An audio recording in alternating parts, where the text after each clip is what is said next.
He could see the dark-skinned cleaner-cum-laundry-maid on the roof of number 76, hanging underwear on the washing line.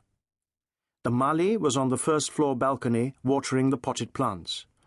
The sweeper was using up gallons of precious water, hosing down the marble forecourt. And out in the street, the cook was inspecting the green chilies being sold by a local costermonger, who pushed a wooden cart through the neighbourhood, periodically calling out, "Sabzi wala!" Puri had positioned two of his best undercover operatives, Tubelight and Flush, down in the street. These were not their real names, of course.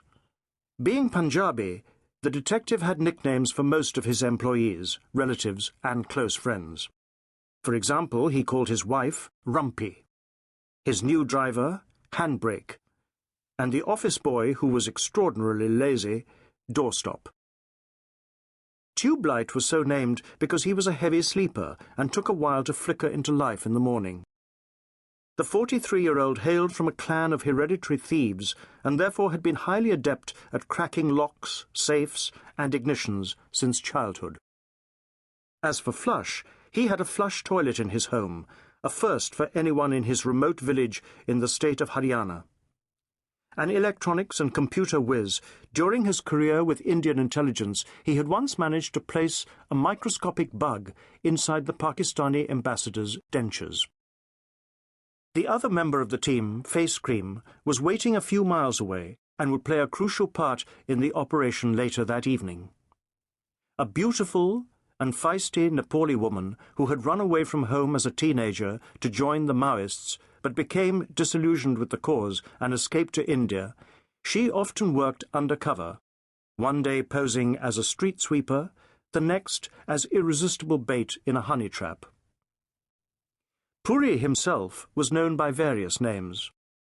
His father had always addressed him by his full name, Vishwas, which the detective had later shortened to Vish, because it rhymes with wish, and Vish Puri could be taken to mean granter of wishes.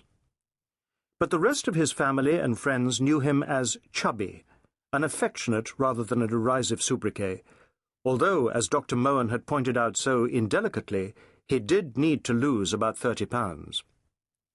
Puri insisted on being called boss by his employees, which helped remind them who was in charge.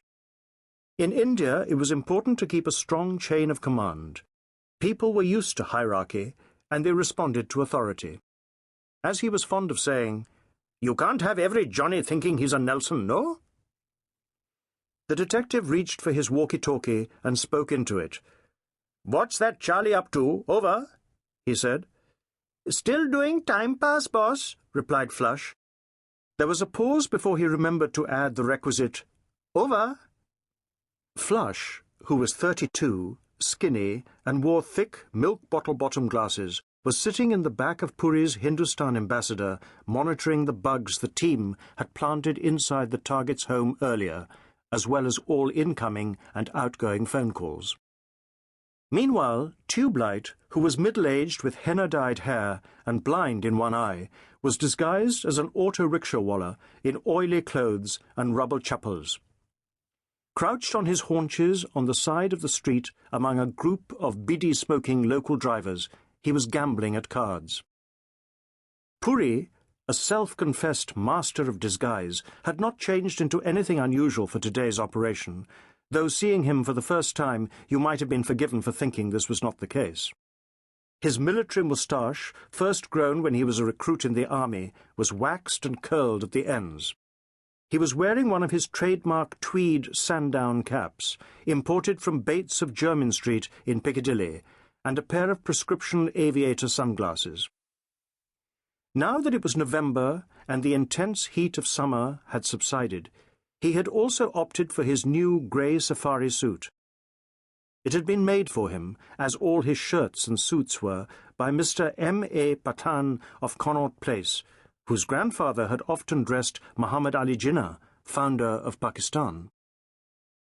"A pukka Savile Row finish if ever I saw one," said the detective to himself, admiring the cut in a mirror in the empty room. "Really tip-top." The suit was indeed perfectly tailored for his short, tubby frame. The silver buttons with the stag emblems were especially fetching.